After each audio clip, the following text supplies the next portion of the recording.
sistemático. Ustedes van a ver, van a notar eso allí. Y pienso que eh, lamentablemente, justamente este domingo voy a estar hablando de este tema en la iglesia, la participación de Pablo en el Areópago de Atenas y este punto de convergencia en el diálogo misionero y el diálogo cultural que sostuvo Pablo con la capital intelectual del siglo primero y la capital intelectual del mundo clásico y del mundo occidental. Estamos hablando, por supuesto, de Grecia y concretamente de Atenas. Ustedes, si se aproximan a cualquier comentario bíblico, van a ver que se entiende el esfuerzo apologético de Pablo desde una perspectiva profundamente pesimista. Ustedes van a ver, y este es un reproche que ustedes observarán tanto en Francis Schaeffer, en su libro Huyendo de la Razón y toda la literatura formidable que dejó Schaeffer, ustedes podrán advertir de que es un reproche persistente y recurrente de Francis Schaeffer reconocer que este gesto antiintelectualista y fideísta que vemos en la, digamos, en el evangelismo, en el evangelio o en el protestantismo latinoamericano y en el protestantismo occidental posterior al Mayo francés, lamentablemente nos ha dejado con una iglesia en donde el pensamiento no solamente es que no es pertinente, es que es una mala palabra. Ustedes leen cualquier comentario de tradición protestante, reformada, evangélica y los diversos matices y en el plexo pues de la experiencia espiritual del mundo reformado y protestante, y ustedes podrán ver que la lectura y la presencia de Pablo en el Areópago de Atenas siempre ha sido interpretada y siempre se ha leído desde una perspectiva pesimista. Muchos dicen de que Pablo allí incurrió en algunos excesos. Algunos dirían, Pablo utilizó el vocabulario filosófico que luego reprocha en Primera de Corintios, no debe formar parte de la exposición del Evangelio para que la fe de los creyentes no esté fundamentada en la sabiduría de los hombres, sino en el poder de nuestro Dios. Primera de Corintios comienza con esa reflexión y ustedes podrán, y algunos han querido darle una lectura a esa narrativa histórica, utilizando el mismo texto paulino como un reproche al ejercicio misionero de Pablo en su diálogo intercultural. Diciendo, bueno, Pablo como que incurrió en un exceso que luego él reprocha o más bien considera no, inoportuno en la iglesia de los Corintios cuando habla de que no debe ir con excelencia de palabras. Yo creo que ahí hay un grave error de interpretación bíblica que nos ha dejado con consecuencias formidables en el ámbito apologético. Y creo que gran parte de la experiencia teológica latinoamericana y de la ingenuidad filosófica que tienen nuestros pensadores y nuestros expositores más bien, deriva esencialmente de esta visión pesimista del diálogo intercultural que ustedes pueden ver consagrado en el capítulo 17 del libro de los Hechos. Algunos me han reprochado a mí, pero bueno, ¿por qué utilizas un vocabulario tan académico y tan filosófico? Pero cuando ustedes leen el Nuevo Testamento en rigor exegético y ustedes se aproximan a los textos y manuscritos en su lengua original, ustedes se dan cuenta que hay una cantidad formidable de expresiones filosóficas enhebrando el plexo y todo el conjunto, la retícula simbólica y lingüística, lexical del Nuevo Testamento, está llena de palabras filosóficas del mundo clásico, expresiones para arrancar solamente la expresión logos, que ustedes podrán explorar en el diccionario etimológico de Gerald Kittel, consagra prácticamente decenas de páginas para la explicación pragmática, sociolingüística de este término. Para comenzar, logos, el primero que lo empleó fue el viejo Heráclito de Éfeso, un pensador que de alguna manera presocrático, que nos dejó una impronta y la idea de que el logos es la razón universal que se esconde detrás de la multiplicidad fenomenológica del ser, del universo, detrás de esa dinámica, de ese monismo dinámico que él propone, se encuentra el logos regentando todas esas aparentes contradicciones del universo. Luego los estoicos hablan del logos espermáticos, ya es una visión mucho más panteística y más emparentada con las visiones de las tradiciones religiosas orientales y muy concretamente de la visión de Parménides y de Spinoza, la visión monística de un ser que se confunde con el universo, y a esto lo hemos llamado panteísmo. Luego lo interesante es que esta expresión de profunda carga filosófica y de profundo significado incluso pagano, luego Juan lo resemantiza en su evangelio y afirma de que Jesús es nada más y nada menos que el logos que estaban buscando los griegos como razón del universo. Pues no lo busquen más, ya se reveló, ya se humanó, ya tabernaculizó en medio nuestro, habitó en medio nuestro, murió, resucitó y volverá. Fíjense lo interesante de ver esto. Ahora, está llena la Biblia, y particularmente el Nuevo Testamento, por razones históricas claras. Está llena de expresiones propias del pensamiento filosófico, logos, neuma, psique, soma, expresiones tan caras al pensamiento aristotélico como por ejemplo nous, entendimiento, y ni hablar de las expresiones que como substancia, hipóstasis, que tienen una profunda pertinencia incluso para la investigación de los concilios posteriores, concretamente el concilio de Nicea, la necesidad de articular desde los planteamientos de la filosofía y la metafísica clásica la idea del accidente de la substancia, cómo es posible que un Dios pueda ser uno en esencia, pero se manifieste en tres personas. Y luego un ser que se humanó es una persona con dos hipóstasis, dos naturalezas, expresiones que si no se comprende bien, por lo menos los aspectos propedéuticos del pensamiento clásico, vamos a tener profundas dificultades en comprender el mensaje y sobre todo la dimensión apologética de la defensa apostólica del Evangelio. Creo que aquí, con esta introducción, estoy dejando bastante claro por qué es tan pertinente la investigación que estamos haciendo. Sobre todo porque la pregunta por cuál es la cientificidad de la investigación teológica, tendremos que responderla también desde los diversos avatares y preguntas, inquietudes y problemas que le son propios a la investigación epistemológica. ¿Qué hace ciencia a la teología? ¿Cuáles son los criterios metodológicos para la construcción del saber teológico? ¿Cuáles son los orígenes, posibilidades, límites del conocimiento teológico? Después de todo, estamos preguntándonos incluso en la relación sujeto-objeto, ¿cuál es el objeto propio? ¿Cuál es el contenido de nuestra conciencia? ¿Cuál es el objeto y cuál es la forma en la que se construye la narrativa y justamente el pensamiento cristiano?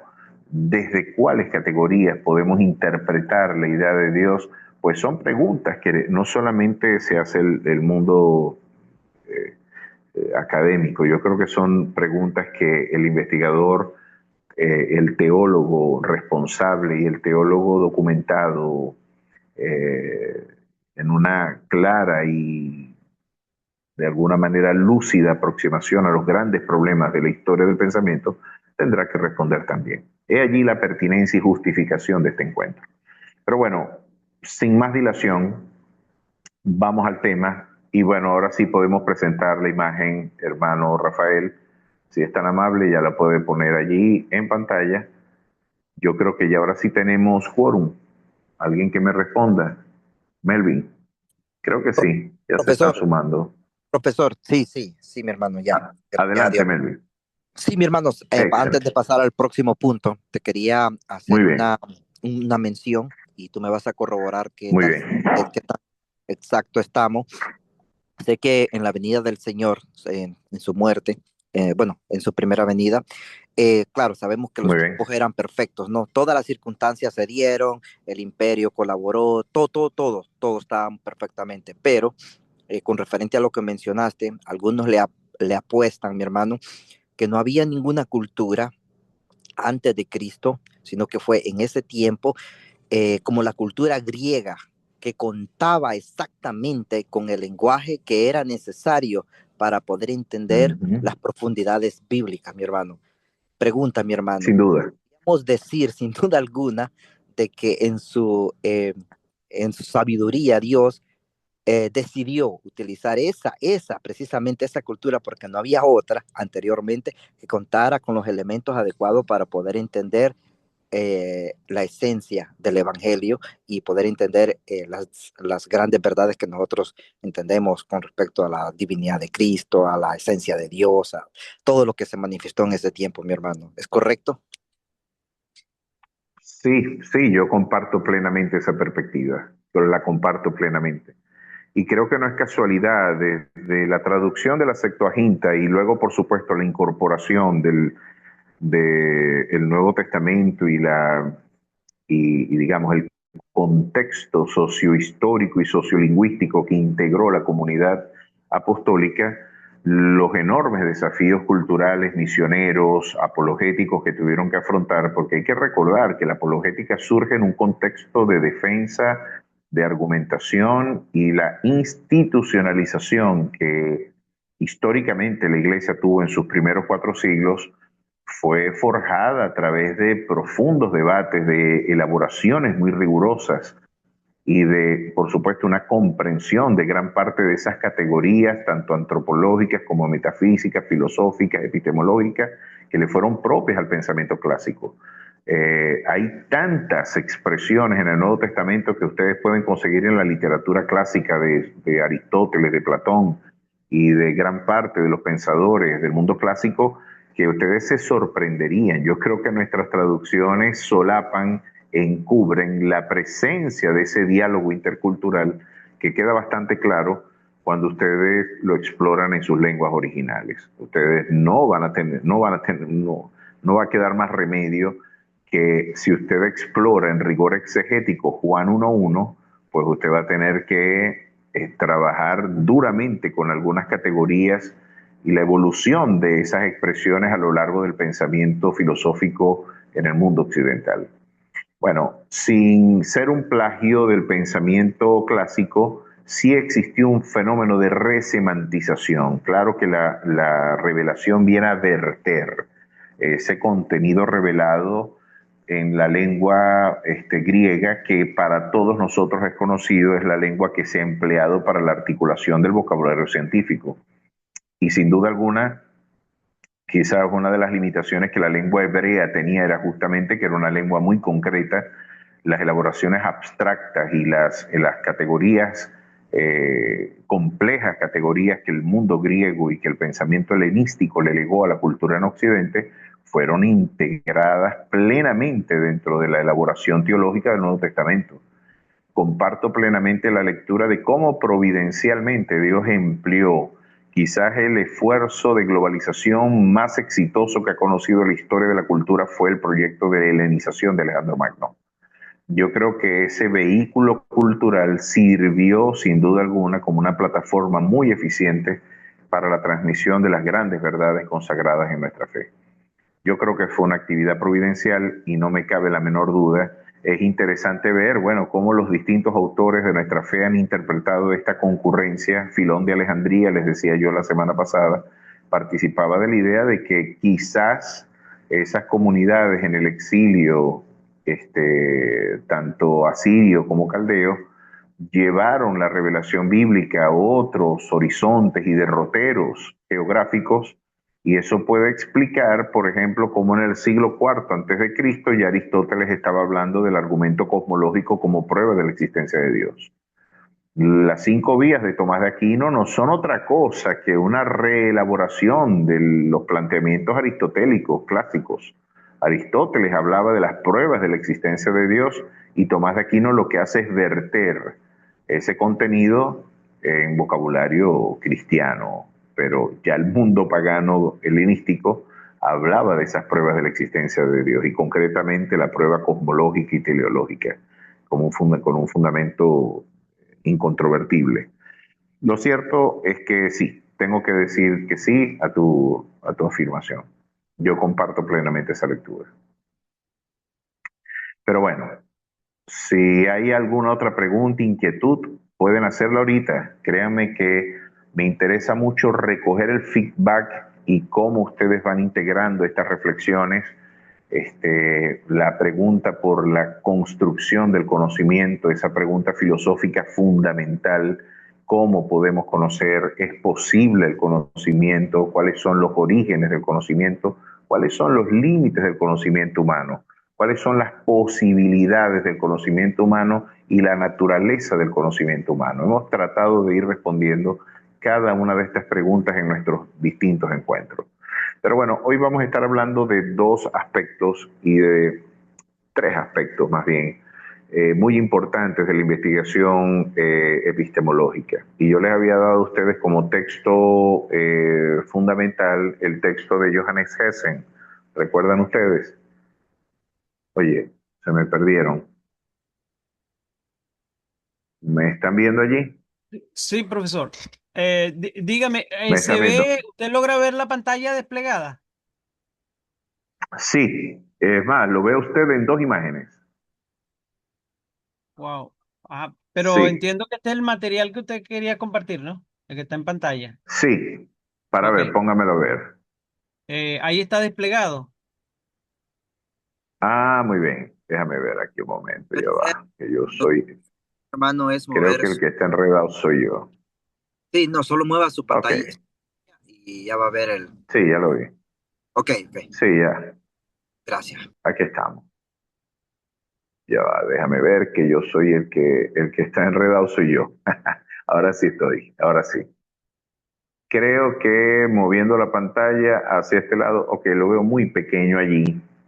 Creo que tendríamos, ahora sí, el problema de la esencia de las categorías. Y así lo hemos titulado, o más bien lo ha titulado Gessen, porque es un problema sustancial el que tenemos frente a nosotros. A esta altura de nuestra reflexión, ustedes podrán advertir lo problemático que ha venido siendo ya este tema, sobre todo porque cuando exploramos los diversos derroteros que la reflexión epistemológica tomó en el mundo moderno y aún en el mundo contemporáneo, ustedes se encontrarán con un pensador, justamente en este caso eh, David Hume, que llegó a afirmar incluso de que la conciencia del yo, ni siquiera podemos tener certeza de la conciencia, de la unidad psicológica del yo, porque lo que realmente tenemos en el rigor empírico de nuestra experiencia no sociológica es un agregado de impresiones que se aglutinan en una experiencia de aparente unidad subjetiva, pero realmente no podemos ni siquiera tener certeza de la unidad del sujeto, en este caso de la conciencia misma del yo, de la substancia y de la causalidad, mucho menos.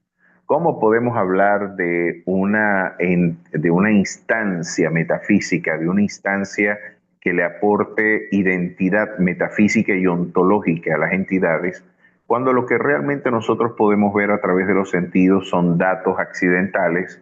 Yo veo el caballo, yo veo la crin, veo el cabello del caballo, veo las cuatro patas, pero yo no veo la caballeridad, digamos, la naturaleza del caballo, ese sustrato metafísico que decían era la esencia del caballo, yo no la veo por ningún lugar. En este caso, los nominalistas y los empiristas dirían y negarían, justamente en el caso de David Hume, de que exista un sustrato metafísico, realmente una substancia que pueda servir de plataforma a todas esas contingencias accidentales que son el color, la piel y los aspectos que singularizan a cada caballo.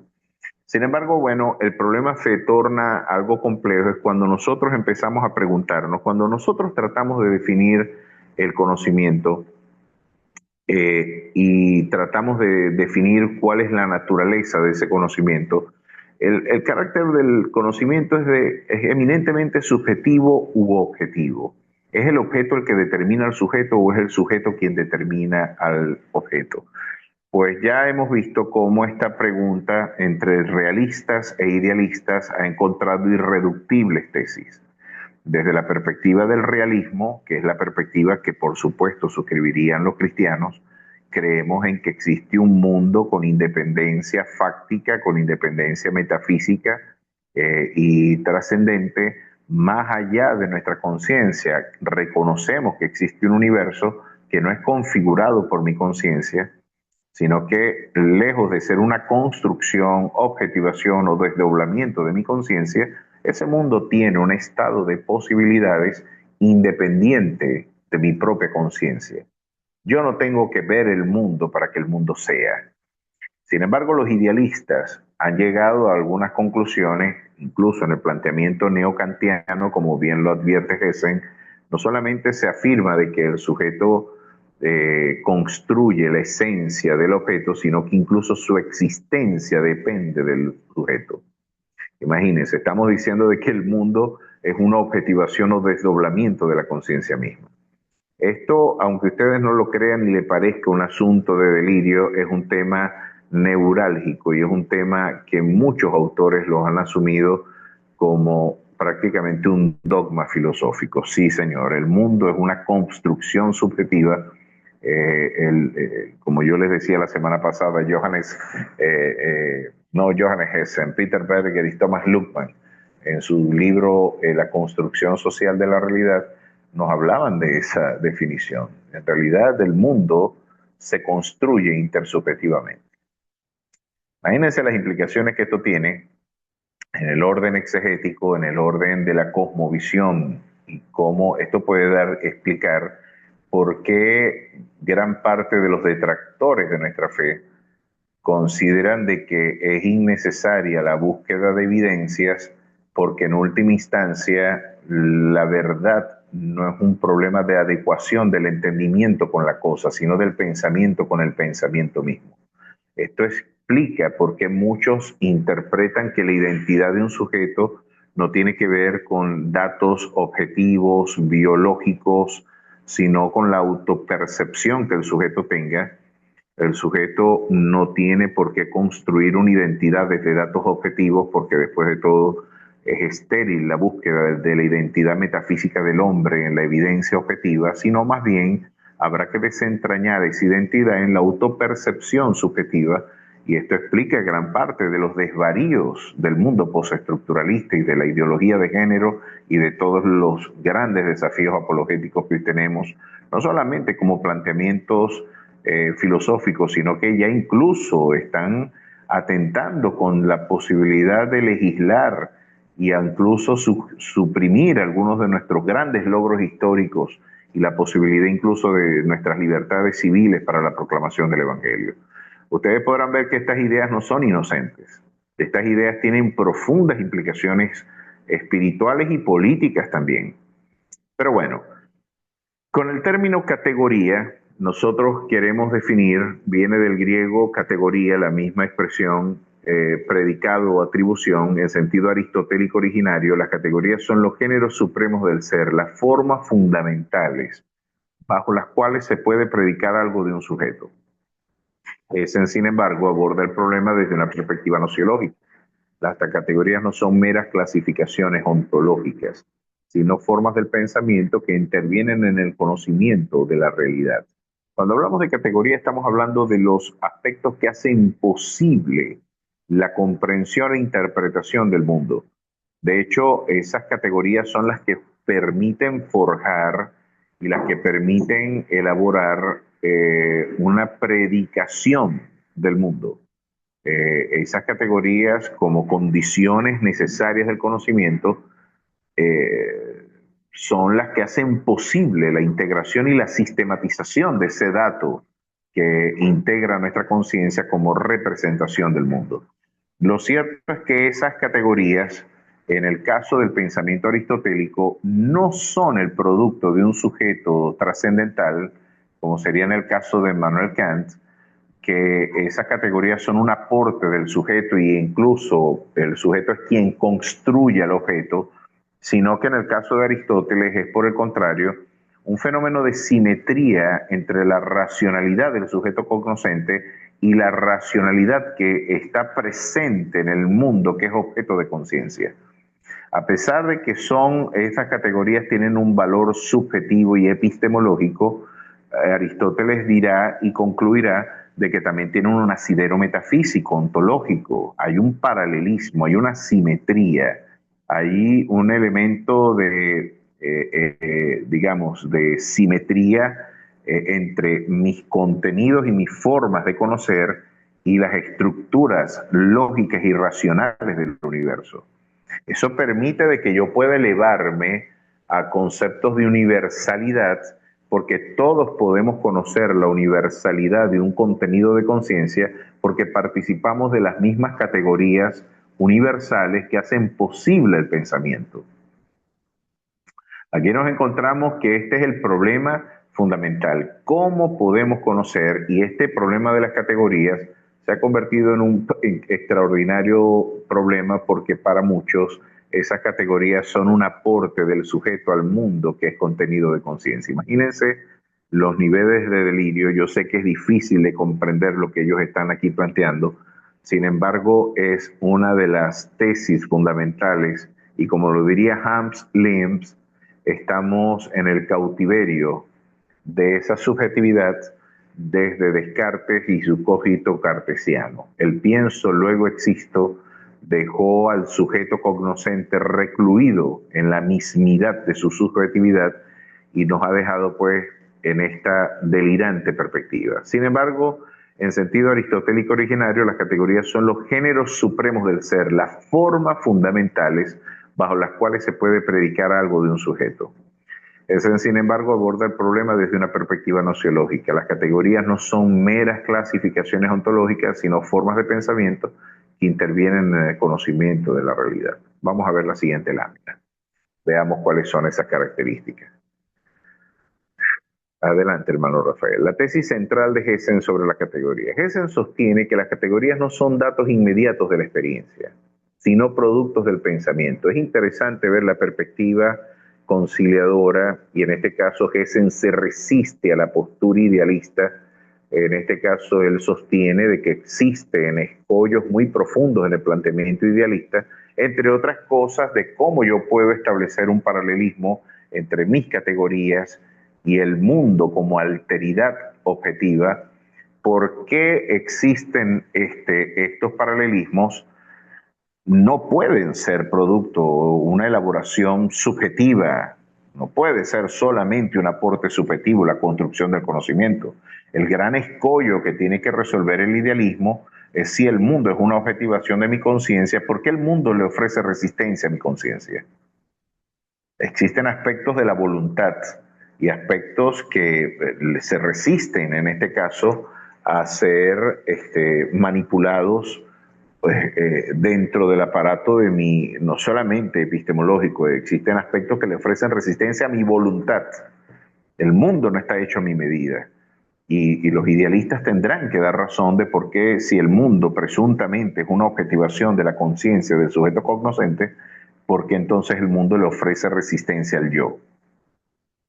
De hecho, una epistemología que deriva de la perspectiva cristiana tendrá que ver que el sufrimiento es un gran escollo para el idealista, porque de hecho el sufrimiento no puede ser una construcción, a de no ser de que tú seas un masoquista que quieras construir un mundo, una objetivación del mundo que le aporte luego dolor a la propia experiencia del sujeto. El sufrimiento viene a despabilar este delirio subjetivista cuando nos recuerda de que ese dato totalizante que es el dolor y el sufrimiento está más allá de las posibilidades de ser interpretado, en este caso como es totalitario, es algo que me abruma, incluso llega a enajenar la condición del sujeto.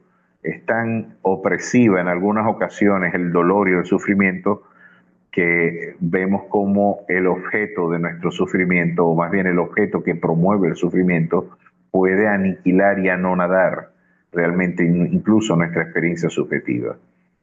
Yo creo que una teología de la cruz viene a recordar y darle una bofetada a la soberbia idealista, diciendo de que Dios, y debemos reconocer que Dios nos hizo, y no nosotros a nosotros mismos, como es la delirante perspectiva alternativa al realismo crítico. De alguna manera no se nos presentan como contenidos sensibles, nos diría Hessen, sino como condiciones de posibilidad para que la experiencia sea inteligible. Eso es lo que son las categorías, las que hacen posible la experiencia y que la hagan susceptible de ser inteligible esa realidad.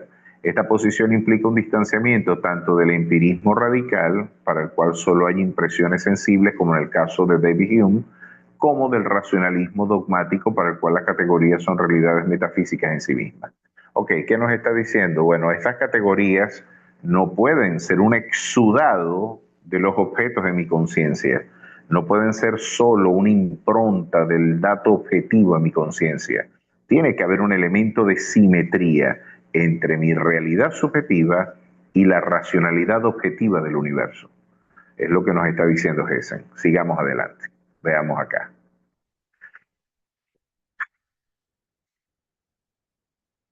Muy bien. La experiencia interna como fuente de las categorías. Este es un punto original de la perspectiva de nuestro autor.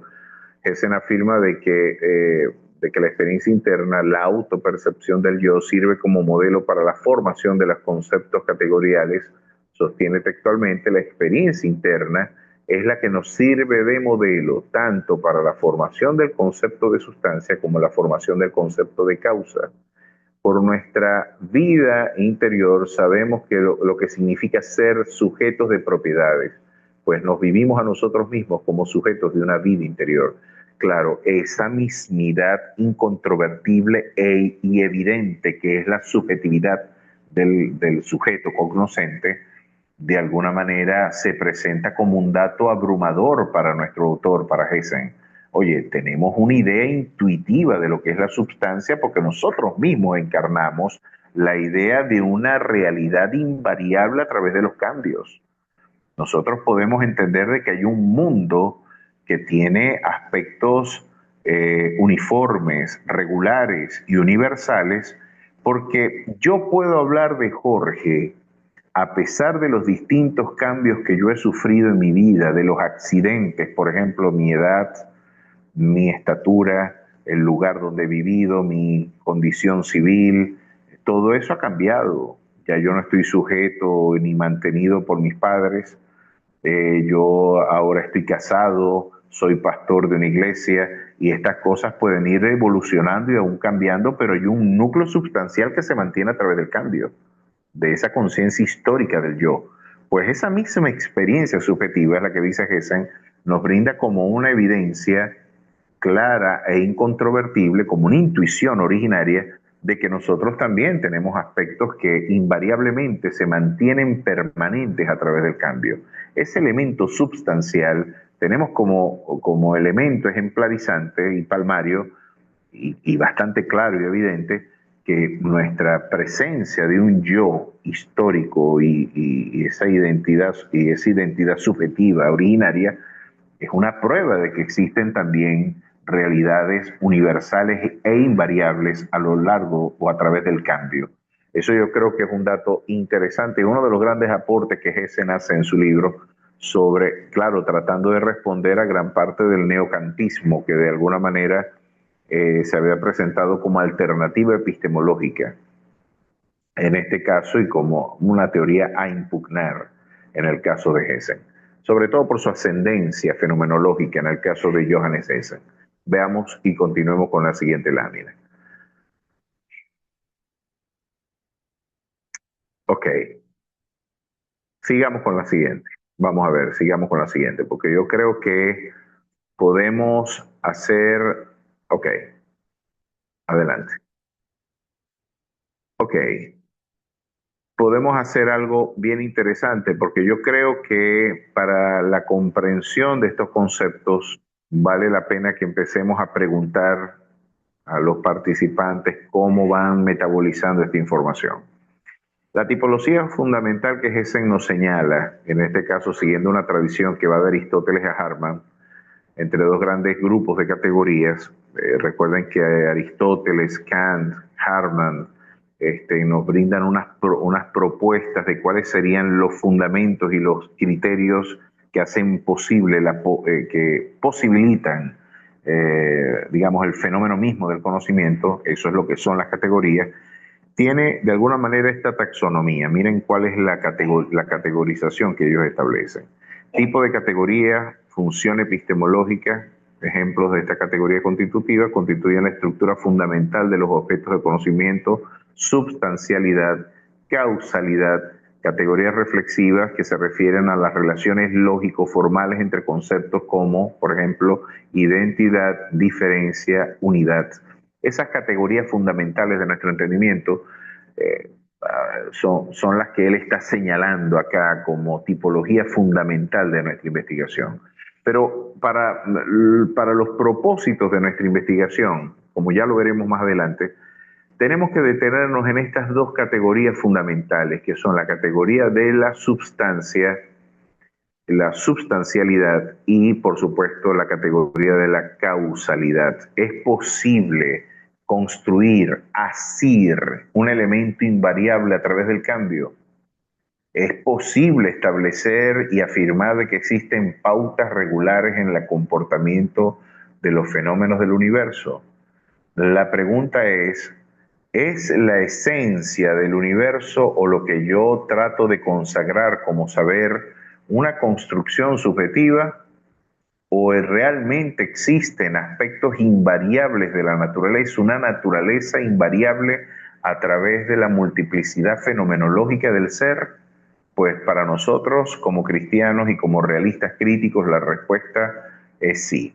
Existe un universo gobernado por principios racionales, existe una substancialidad inherente a las distintas entidades que integran el plexo de los fenómenos del universo, y esa multiplicidad fenomenológica puede ser interpretada en términos de ciencia porque reconocemos que detrás de esa multiplicidad fenomenológica, de ese devenir fenomenológico, existen pautas regulares de comportamiento, causalidades, causas que promueven efectos, antecedentes que promueven, por supuesto, consecuencias que de alguna manera son susceptibles de ser interpretados en vocabulario racional.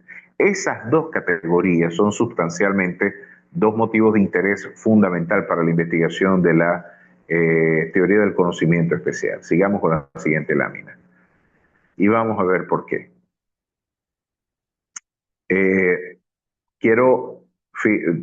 Continúa Jensen y continuamos viendo cuál es el puesto de las categorías en el sistema del conocimiento. Las categorías constitutivas, sustancialidad y causalidad, ocupan un lugar central en la arquitectura de la teoría especial del conocimiento, pues son las responsables de que podamos unificar la multiplicidad de lo dado en unidades inteligibles y conectarlas mediante leyes. Este es el corazón de la ciencia. Si nosotros negamos que existe causalidad y que existe sustancialidad, estamos puñaleando la posibilidad misma de la ciencia.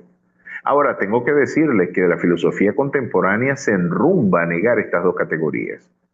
No existe tal cosa como una substancia y no existe tal cosa como causalidades metafísicas, regularidades en el comportamiento del universo. Hoy nos encontramos ante filósofos de la ciencia que niegan de manera categórica y clara, taxativa, estas definiciones. Hoy nos encontramos que los que impugnan, por ejemplo, las pruebas de la existencia de Dios, uno de los aspectos que se le ha hecho como crítica a la prueba cosmológica es que presupone de que estamos en un mundo gobernado por causalidad y por principios inteligibles que le dan sistematicidad al orden del universo. De hecho, yo sostuve un debate en una ocasión con un sociólogo muy querido, un gran amigo. Es ateo, tristemente. No sé cuál será el estatus en este momento de la condición espiritual de mi querido hermano, mi querido amigo. Por razones éticas no digo su nombre, ¿no? Pero un gran amigo, sociólogo, compañero de estudio, estuvimos debatiendo y él me reprochaba, o sea que tú me dices que porque los astros no chocan, por eso existe Dios. Porque los astros no chocan, tenemos que concluir que Dios existe. Entonces, yo tendría que decirle y repostar en favor de esta tesis. Ahora, entonces explícame por qué existe racionalidad en un universo donde no existe un sujeto racional que lo gobierne. En todo caso, la gran contradicción del ateísmo es afirmar racionalidad sin la presencia de un sujeto trascendente que dé razón de esta complejidad tan rigurosa, porque no es una complejidad peregrina, es una complejidad muy rigurosa y fina la que se esconde detrás de la multiplicidad fenomenológica del ser.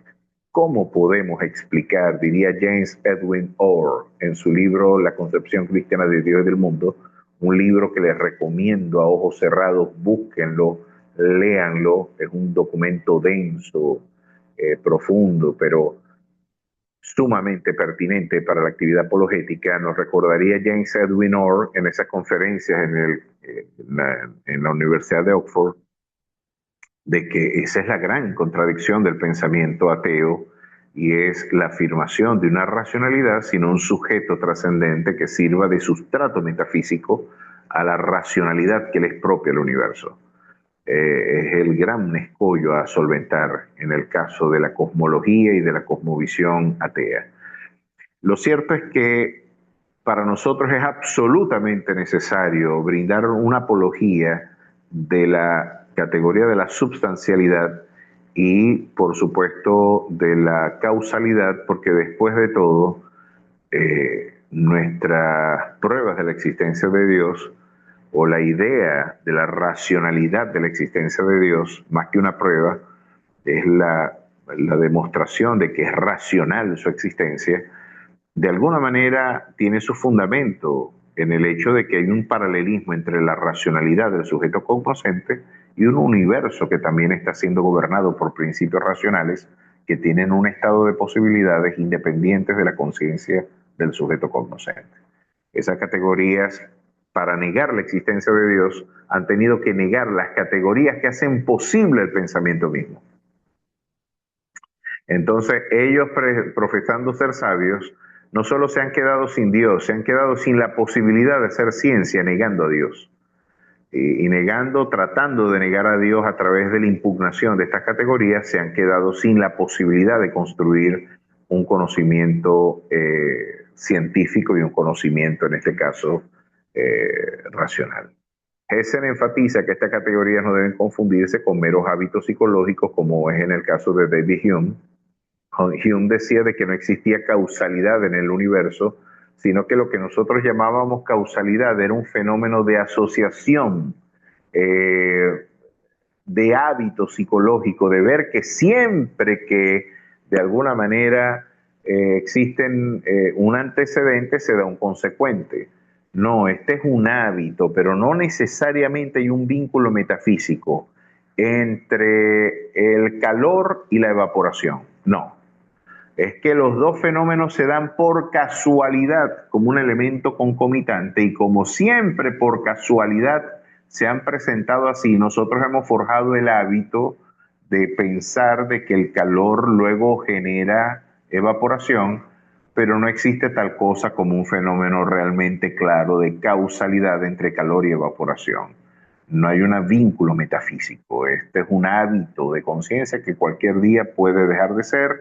El universo no está gobernado por esa racionalidad que nosotros presumimos, y ya ustedes han visto cómo se han quedado no solamente impugnando la idea de la existencia de Dios, sino que se han quedado incluso al sustraer estas categorías y estas mismas condiciones del pensamiento, se han quedado incluso sin racionalidad posible. Así es la historia del pensamiento en Occidente. El Señor los entonteció. Sigamos adelante. Sigamos con la siguiente lámina. Ok, esta es la conclusión que nuestro autor Hesen, que yo les he propuesto como elemento propedéutico de este encuentro, como autor que nos sirva para un encuentro propedéutico con la epistemología y la teoría del conocimiento. El autor propone una superación del antagonismo entre idealismo, realismo e idealismo en materia categorial de esta forma. Contra el idealismo trascendental, por ejemplo, de Kant, las categorías no son solo formas subjetivas, sin referencia ontológica alguna. él de alguna manera impugna la idea de esas formas a priori, y de alguna manera viene a decir, oye, esas categorías tenemos que entender que tienen una simetría, mi subjetividad, la racionalidad de mi conciencia tiene una simetría con el mundo como realidad y representación, no solo como representación, sino como realidad ontológica independiente. Tiene una simetría con mi conciencia y por lo tanto impugna esta idea en el idealismo trascendental, pero contra el realismo ingenuo las categorías no son cualidades directamente percibidas de las cosas en sí. Digamos, para el realista ingenuo no existe el problema de la relación del sujeto y objeto y considera de que las categorías son un aporte eminentemente objetivo sin la participación de un sujeto como entendimiento agente, como un agente en la construcción del conocimiento. La postura de Hessen es orientarla hacia un planteamiento crítico, de un realismo crítico, y de hecho la posición propia, como lo vemos aquí, la categoría son condiciones de posibilidad del conocimiento que sin embargo remiten a un fundamento ontológico independiente, el realismo crítico. Es la postura intermedia, es la postura que yo creo que como cristianos articula y encaja perfectamente con la cosmovisión cristiana, y creo que es el punto que debemos nosotros brindar en cada encuentro, con el diálogo, con el quehacer filosófico, saber que debemos estar plantados en ese realismo crítico como coposibilidad misma del conocimiento. Tengo que decirles que para el pensamiento contemporáneo el realismo crítico no tiene mayores defensores. Hoy nos encontramos más bien ante una eminente inclinación a la perspectiva subjetivista, hacia un relativismo radical. Hoy el mundo de los sofistas, la sofística, hoy tendría grandes apologistas, o tiene más bien grandes apologistas, y hoy, muy por el contrario, el realismo crítico no tiene muy buena prensa dentro del planteamiento filosófico en Occidente. Esto les permite explicar por qué el pensamiento filosófico contemporáneo eh, impugna de alguna manera el evidencialismo como criterio apologético. Vamos a ver entonces, sigamos acá en la siguiente lámina. Muy bien. Quisiera en este punto preguntar, quiero escuchar sus participaciones, se me está acabando el tiempo y voy a dejarlo de la sustancia y el accidente abierto para que la próxima semana nosotros estemos debatiendo esto. Pero, ¿qué es la sustancia? ¿Por qué es tan importante definir qué es la sustancia en el caso del pensamiento filosófico? ¿Cuáles son los orígenes de este debate? Si ustedes exploran, yo creo que la mejor manera de acercarse al pensamiento filosófico es desde una perspectiva de la historia de las ideas. La historia de la filosofía yo creo que es la forma más didáctica de nosotros acercarnos a la actividad filosófica. Y cuando ustedes exploran cómo se ha venido desarrollando el pensamiento filosófico, particularmente en el mundo presocrático, el gran problema que tenían los presocráticos es cómo hacer ciencia de un mundo en permanente cambio. Vemos que las estaciones cambian, los árboles cambian el parecer y sus hojas, el clima cambia, los hombres cambian. ¿Cómo podemos hacer ciencia? Porque lo que tenían bastante claro el pensamiento griego era en este caso de que solo se puede hacer ciencia de los aspectos estables, de los aspectos invariables. Podemos hablar de universalidad, podemos hablar de objetividad, podemos hablar solamente de permanencia, de conocimiento, cuando está asociado a la idea de permanencia y en el carácter invariable de su cualidad como conocimiento. No podemos hacer ciencia de lo cambiante y de lo efímero. Tendríamos que ver cómo poder consagrar detrás de toda esa aparente multiplicidad de fenómenos, cómo consagrar un dato invariable, universal y estático que nos permita forjar un conocimiento universal de esa multiplicidad de fenómenos.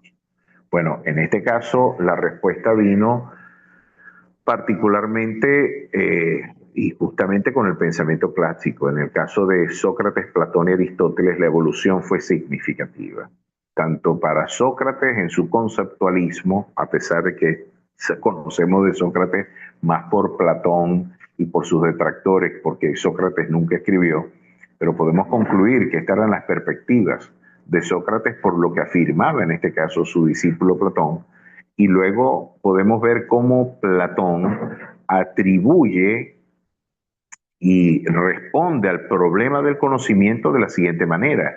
Divide el mundo en dos realidades, en un mundo hiperuráneo, en un mundo suprasensible y en un mundo sensible. El mundo está dividido en estas dos realidades dicotómicas. El mundo suprasensible, que es donde está el mundo de las ideas, y el mundo de lo sensible, donde está el cambio y el permanente avatar de las circunstancias cambiantes. En este caso, no podemos hacer ciencia del mundo sensible hasta que no nos elevemos al mundo de las ideas que están recluidas en el mundo suprasensible, a través de la accesis, de la dialéctica y de distintos caminos que evolucionan luego el pensamiento de Platón, distintas formas para interpretar cómo consagrar ese elemento inmutable e invariable del conocimiento.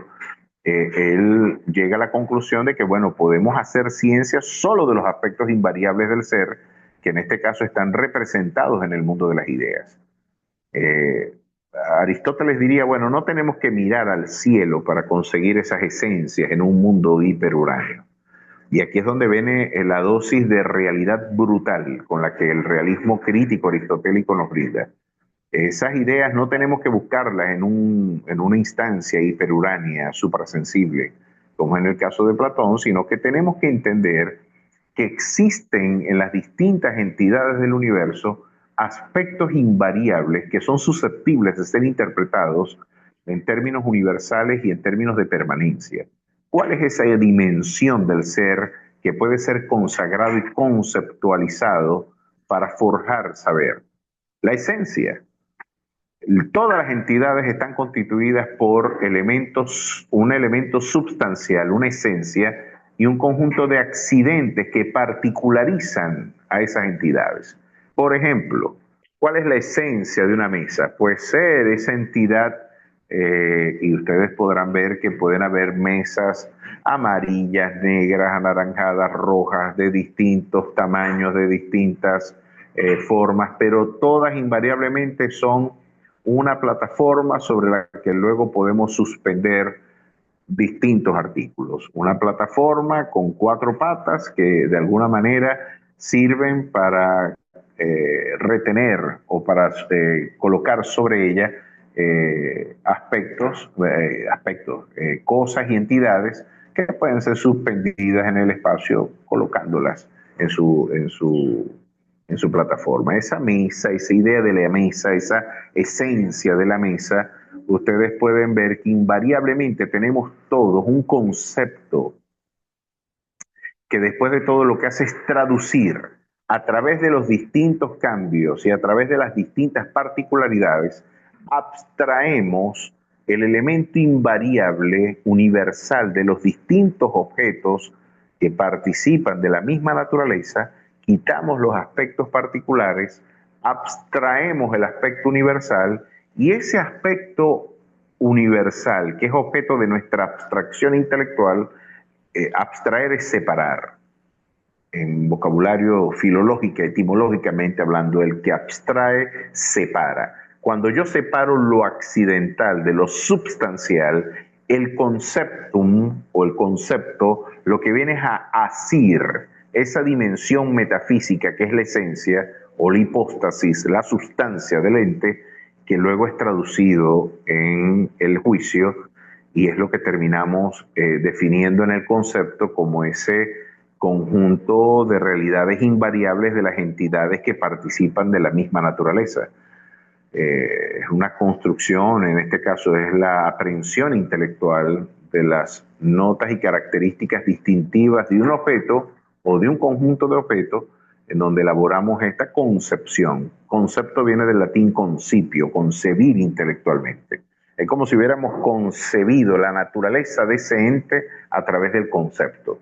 La idea de Aristóteles era que podíamos consagrar esa sustancia y podíamos hacer ciencia en el universo porque cuando hacemos abstracción de los accidentes de las distintas entidades del universo, nos queda la esencia de esa entidad y es la que nosotros podemos traducir en vocabulario científico y en vocabulario, por supuesto, lógico como concepto. Este concepto lo vamos a dejar abierto porque es un concepto fundamental, la substancia, un concepto de profunda organicidad incluso para los debates cristológicos de los 4 primeros siglos. ¿Cuál es la esencia de Dios?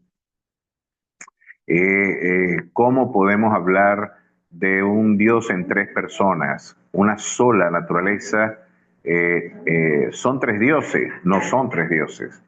¿Cómo podemos unificar entonces la idea de la Trinidad bajo la idea de su naturaleza y una esencia invariable que a pesar de que se manifiesta en 3 personas, a pesar de que es un Dios en 3 personas, participa de una misma naturaleza, un solo Dios que se objetiva, se manifiesta, se revela en 3 personas? Tenemos, en este caso, de no entender bien este concepto, podemos incurrir en distintos errores y herejías que a lo largo de los siglos han sido objeto de discusión, y estos son conceptos fundamentales para la articulación luego del discurso teológico, y no solamente del discurso teológico, de la filosofía en general, tanto en el mundo medieval como en el mundo moderno y contemporáneo. Pero bueno, quiero abrir el compás para el debate, para la participación de ustedes. Vamos a dejar estas 2 categorías como otras más ya concluyentes para la semana que viene, para que ustedes entonces ahora puedan hacer sus preguntas, reflexiones y puedan de alguna manera brindar también sus aportes a través de este momento. Estoy seguro que, bueno, hoy estuvo un poquito más pesado porque tuvimos ya una reflexión algo, lo que nosotros conocemos en filosofía, ya en el borde de la metafísica, de la ontología. Y ya estas categorías no solamente son construcciones epistemológicas, son realidades a las que nosotros le atribuimos la naturaleza del ser. El ser mismo es racional. Y nuestra visión es que el universo, siendo creado por un ser racional, tiene características racionales también el universo. Hoy, como se lo reitero, el pensamiento, el ateísmo clásico y contemporáneo ha tenido para negar la idea de Dios que negar la racionalidad misma del universo, al negar la idea de la substancia y al negar la idea de la causalidad. Bueno, les abro aquí el compás. Reflexiones, aportes, preguntas, inquietudes e incluso usted podría de alguna manera no estar de acuerdo con lo que dije. Así que bueno, está abierto el compás para todo esto. Gracias, profesor. Bien, ya mi hermano Juan Diego levantó la mano para entrar en debate, ya aquí. Adelante, mi hermano Juan. Buenas, Adelante. buenas noches, ¿cómo está? Usted dice algo sobre la sustancia per se, pero la va a dejar para la siguiente, ¿no? Tengo una curiosidad, Okay. pero más que eso es curiosidad por lo que significa. Según tengo entendido, sustancia es la esencia misma de lo que vendría a ser el conocimiento, ¿no? A nivel sustancial, el conocimiento como tal, que yo supongo el conocimiento y las ideas, ahora, es que soy nuevo en esto, ¿verdad? Y tengo la duda de que cuando usted se Ajá. refiere a la sustancia, ¿a qué se refiere con exactitud en sustancia? ¿Se refiere a la esencia o se refiere al núcleo, a la idea o a la abstracción de la idea, como decía Platón, al mundo de las ideas? Bueno, ¿No? Porque yo estoy... bueno, dependiendo de la concepción metafísica y epistemológica te podré responder. Pero generalmente la discriminación en vocabulario aristotélico y aún platónico, tenemos que decirlo en el pensamiento clásico, la substancia, del latín subepstare, lo que está debajo del accidente, de la contingencia. Por ejemplo, que nosotros tenemos aquí, si vemos las imágenes de Alberto, Rafael, Leonardo, Melvin y Xora, de Juan Diego, nosotros, ¿cuál sería el elemento, la substancia que tenemos en común todos los que estamos aquí reunidos? Porque yo veo aspectos muy distintos, color de piel distinto, estaturas distintas, géneros distintos.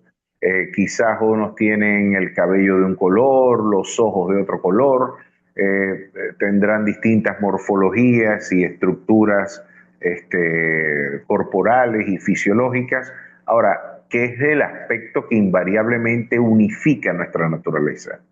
Diría Aristóteles, pues aquí está congregado un conjunto de entidades que tienen particularidades accidentales y singularidades muy concretas que, a pesar de esos cambios, tienen un substrato metafísico que los unifica, que es la racionalidad. Esa es la substancia. Esa humanidad puede ser interpretada, como decía Aristóteles, el hombre es el animal racional o el zoon politikon, también definido en su política. Digamos, ese elemento invariable, ese elemento, esa naturaleza, esa hipóstasis, esa substancia, es el sustrato metafísico de nuestra identidad ontológica, es lo que somos. Ahora, la esencia generalmente ha sido definida, es lo mismo, es la equivalencia, pero la esencia en este caso es el constructo intelectual que traduce la simetría, o más bien que traduce la realidad objetiva de ese dato metafísico y lo construye como concepto en el entendimiento. En este caso tenemos que discriminar el orden ontológico del orden lógico. En el orden ontológico, la substancia es la plataforma metafísica del ser. En el orden epistemológico, la esencia es el dato constitutivo del concepto. Es lo que le aporta identidad conceptual al concepto. En este caso, esta es la discriminación que en el pensamiento clásico podemos observar.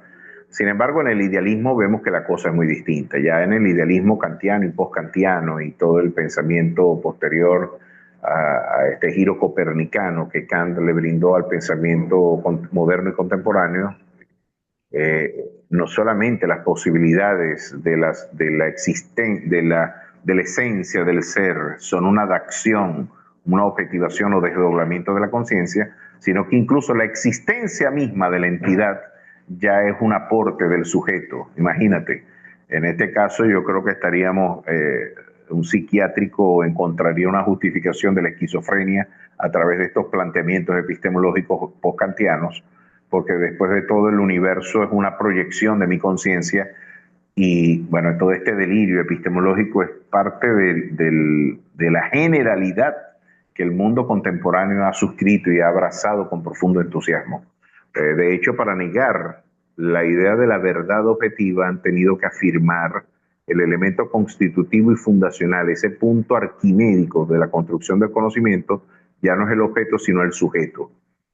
Pero para nosotros como cristianos, la hipóstasis, esa substancia, es ese dato metafísico que tiene un estado de posibilidad independiente de mi conciencia. Hay una naturaleza en las entidades, producto de la creación divina, de una racionalidad que les aportó naturaleza y ser. Esa identidad metafísica es lo que nosotros llamamos hipóstasis o sustancia.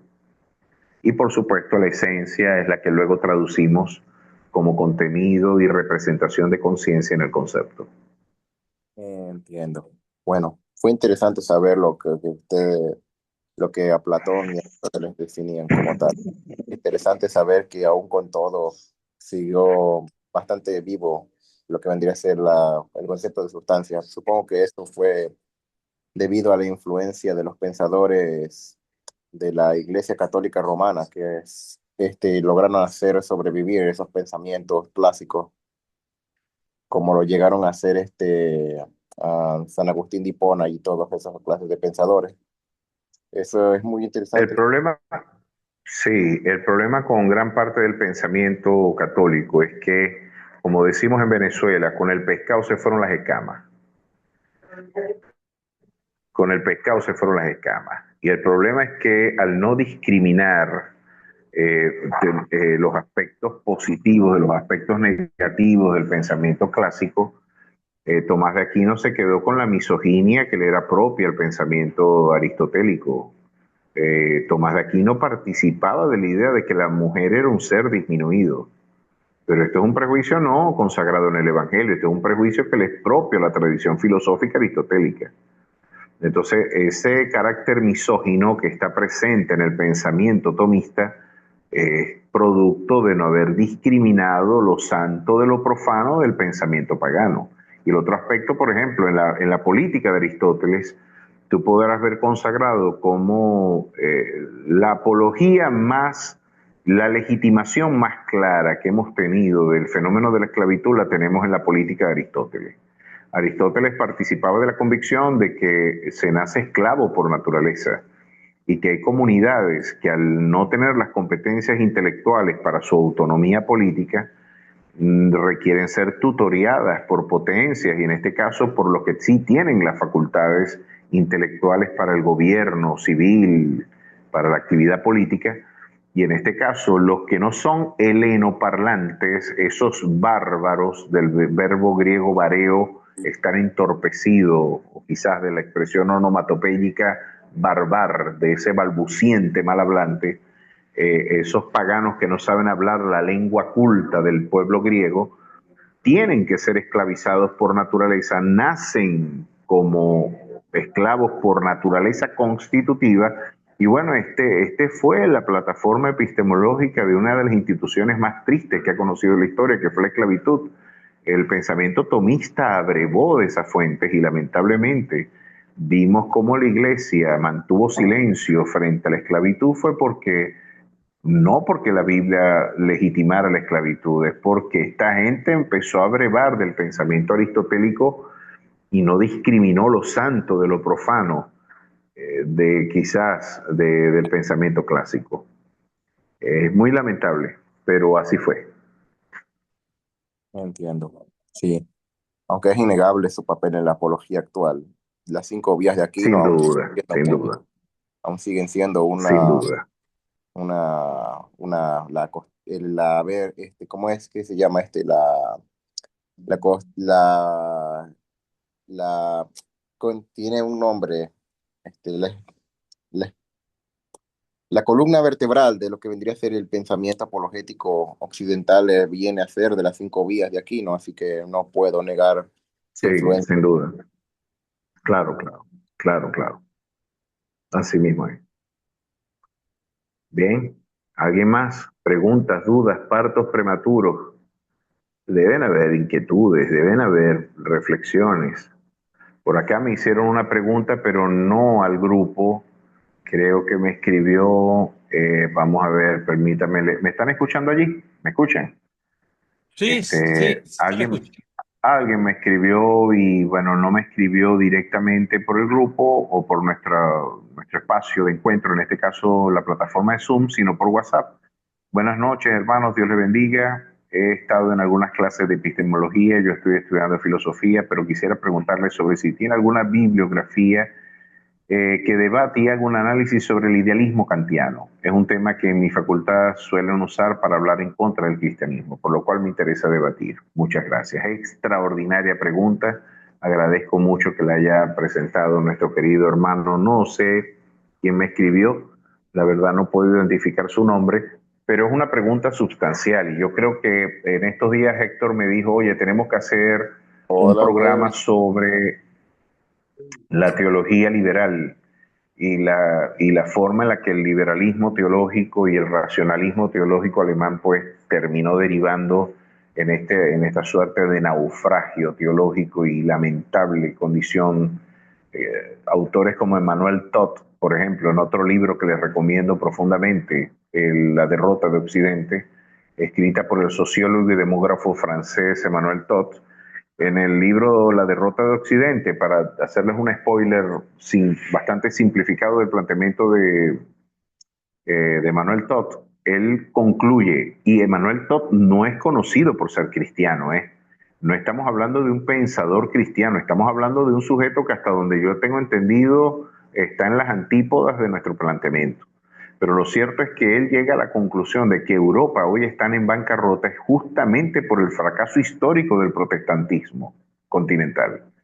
El fracaso del protestantismo, el naufragio de Europa, se debe a que gran parte del impulso de la transformación que logró modernizar realmente el planteamiento occidental fue la reforma protestante. Ahora, es interesante el giro copernicano que el pensamiento teológico dio después de los planteamientos postkantianos.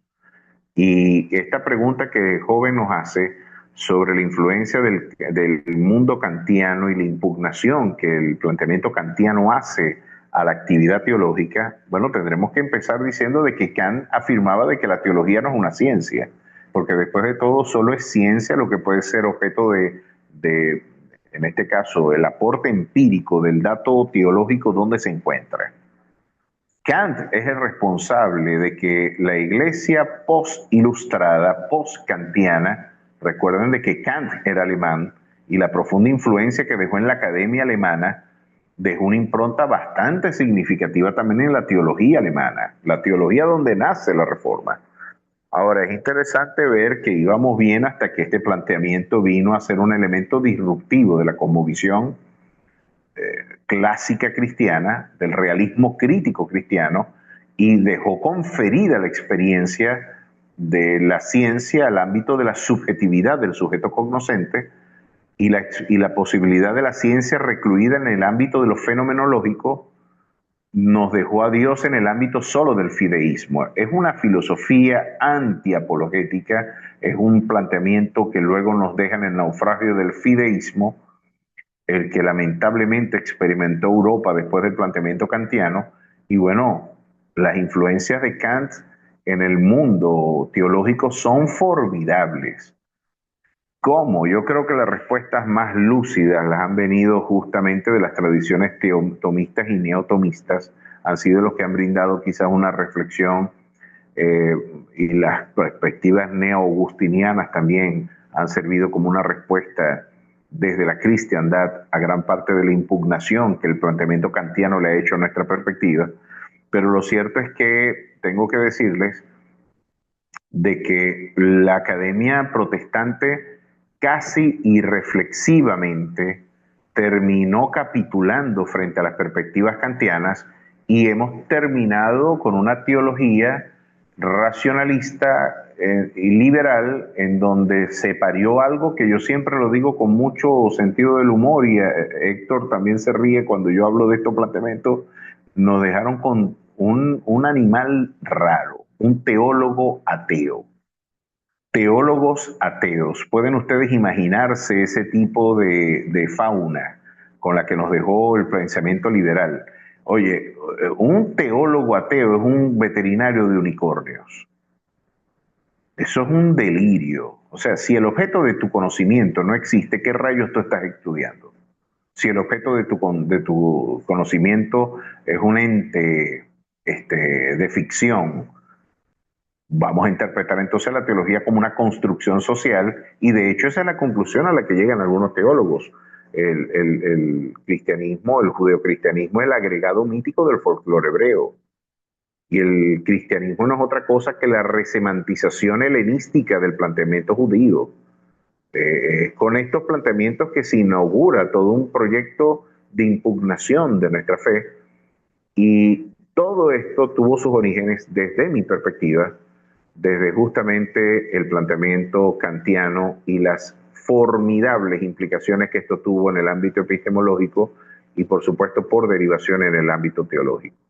Mi recomendación es volver a la fuente, mi recomendación es volver a la escritura como fuente y evidencia incontrovertible para la construcción del saber. Y bueno, aquí el hermano Rafael nos dice, se escuchan ateos creyentes de Satanás. Esto lo dijo el doctor Richard Grumban en su libro el Marx no conocido, la tesis del doctor Grumban, en su libro también titulado Cristo en la cárcel, en las prisiones comunistas, nos llegó a la conclusión de que el ateísmo clásico en realidad no es ateísmo, es satanismo. Hay cartas, hay literatura apócrifa, Marx, donde Marx consagra poemas a Satanás. Y muchos de los que impugnaron la idea de la fe fueron confesos satanistas. O sea que las realidades metafísicas no eran negadas porque después de todo, Satanás sería una realidad también metafísica, ¿no? Es interesante ver esto, pero el ateísmo nunca ha sido muy coherente. Fíjate, Marx y Satanás. Ahí tienes ese texto clásico, hermano Rafael. Me interesa mucho ese libro, no lo he podido. Marx, para ver, ponlo de nuevo en la pantalla para que la gente lo pueda ver. Este es el Jesús no conocido o Marx y Satán. Bueno, Richard Woodman llega a esa conclusión. De hecho, la KGB él estuvo recluido más de 14 años en las prisiones comunistas y el hermano Richard nos dejó un testimonio impresionante en ese libro de cómo, de hecho, el yerno de Marx era presidente de la Sociedad Satánica de Londres. Así que el presunto ateísmo de esta gente derivó en un naufragio satanista. Esta gente quiere encubrir su auténtica devoción detrás de este vocabulario académico y detrás de todo este esnovismo filosófico.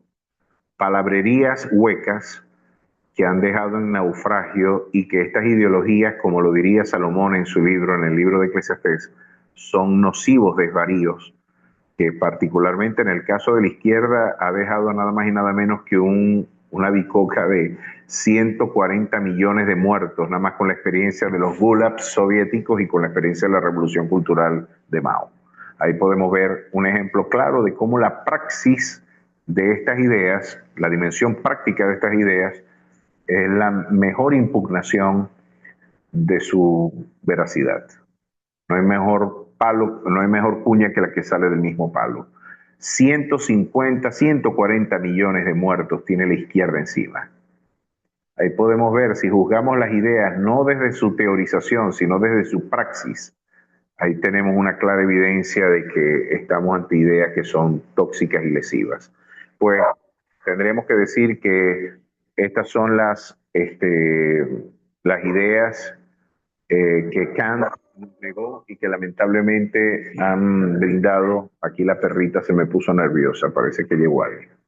Les pido disculpas. Lo cierto es que esta pregunta que nos ha hecho el joven tiene una profunda pertinencia. Claro que sí, Kant y el pensamiento post-kantiano nos dejaron ante una teología poco viril, en donde las ciencias bíblicas, entre comillas, no terminaron siendo ciencias y mucho menos bíblicas tampoco. Y la ciencia mal entendida terminó por impugnar, porque realmente lo que ellos llamaban ciencia era un conjunto de prejuicios metafísicos y epistemológicos. Pero lo que hoy sí podemos decir es que el ateísmo no la está pasando muy bien, y justamente desde las arenas de la actividad científica, porque hoy la ciencia, cada vez que traza e investiga y muestra las evidencias, la racionalidad adquiere una complejidad tan prolija que es muy difícil interpretarlas en términos estadísticos aleatorios y en términos de probabilidad azarosa. No, hay una racionalidad muy compleja detrás del universo. El ateísmo la está pasando bastante mal y hoy podemos concluir muy por el contrario, de que la ciencia bien entendida y la fe bien entendida, lejos de ser antagónicas, podemos decir que el Dios del átomo es el Dios de la Biblia. Pero bueno, la semana que viene puedo presentarles algunas recomendaciones para cómo abordar este problema. De hecho, vamos a hacer un live sobre este tema, sobre la teología liberal, y hablaremos de las implicaciones del pensamiento post-kantiano en la construcción del discurso teológico del siglo XVIII, XIX y del siglo XX. Bueno, muchas gracias, profesor. Algunas cosas no logramos comprenderlas, pero nos queda el reto de ampliarlas, ¿no? Sí. Sí, sí. Yo, solamente una preguntita, sí, creo que no requiere mucha respuesta, pero porque creo que la respuesta es sí. Cuando usted habla de la posición propia y nos dice que las categorías son condiciones de posibilidades del conocimiento que remiten a un fundamento ontológico independiente, la pregunta es, ¿ese fundamento ontológico independiente es Dios, ¿no? La divinidad, la causa de todo, entiendo, sí. O no sé. Bueno, Lo que está diciendo allí Gessen es que existe una substancia y una causalidad independiente del sujeto cognoscente. Es decir, hay causas y efectos en el universo, reyes que Dios instituyó. Hay sustancias y naturalezas invariables detrás de los fenómenos. Ese dato ontológico existe independientemente del sujeto. Claro, para nosotros como cristianos, el fundamento metafísico de esa objetividad y de esa causalidad es Dios mismo. Nosotros damos la gloria a nuestro Dios y reconocemos y vemos a Dios detrás de esa enorme racionalidad existente en el universo. Nosotros sí concluimos de esta manera y creo que Gessen más adelante concluye igual. Ok, gracias. Bueno, Sí, ya señor. estamos, entonces estamos ya terminando. No sé, mi hermano Melvin, si quería, si tenía algunas palabras finales o si culminamos con una oración. No, solamente decir el profesor, muchísimas gracias, profesor, siempre tan amable en responder las enormes preguntas y como dijo el hermano Rafael, pues este curso hay que revisarlo 2 veces para tomarle idea. Mi hermano, creo que la Ay, próxima caramba. vez, la próxima clase, mi hermano, usted va a estar hablando de la esencia, ¿no? De la sustancia, ¿no? Porque yo tenía Sí, una pregunta que oh, ok, bueno, la próxima clase se la hago con respecto a ese tema, ¿no? Dios mediante. Sí, ok, perfecto. Dios Muchísimas mediante. gracias, profesor. Si nos despide con una oración, mi hermano, porque esto está muy bueno. Esto Amén. está muy bueno, mi Amén, hermano. amén, amén. Oremos al Padre. Dios y Padre Celestial, gracias por este momento, por la posibilidad que tenemos, oh Dios, de explorar estos conceptos con el propósito de presentar defensa ante todo aquel que demande razón de nuestra esperanza. Nuestro único objetivo, Dios, es poder glorificar tu nombre, comprender incluso a nuestros detractores para poder con sabiduría, con ciencia, con entendimiento, poder brindar las respuestas más oportunas frente a un mundo que marcha en enorme desorientación, poder, oh Dios, resplandecer como luminares en un mundo, Dios, que está jadeante de tu presencia. Bendice a tu pueblo, bendice a tu iglesia, bendice a cada uno de los participantes de este grupo. Y yo ruego, Dios, de que tú seas perfeccionándolos, oh Dios, para esta noble tarea de la defensa del Evangelio, de la proclamación de tu verdad en el mundo, oh Dios, que hoy resiste a la voz de tu llamado. En Cristo Jesús te damos gracias, Padre. Amén. Dios les bendiga, mis hermanos. Dios me les guarde. Nos vemos la semana que viene. Excelente, profesor, excelente. Muy amable, mi hermano. A ustedes. Bendiciones. Feliz noche. Amén. Bien, entonces cerrando Ok, en aquí cerramos 3, como. 3, 2, 1. Bendiciones de lo alto. Hasta la próxima. Amén.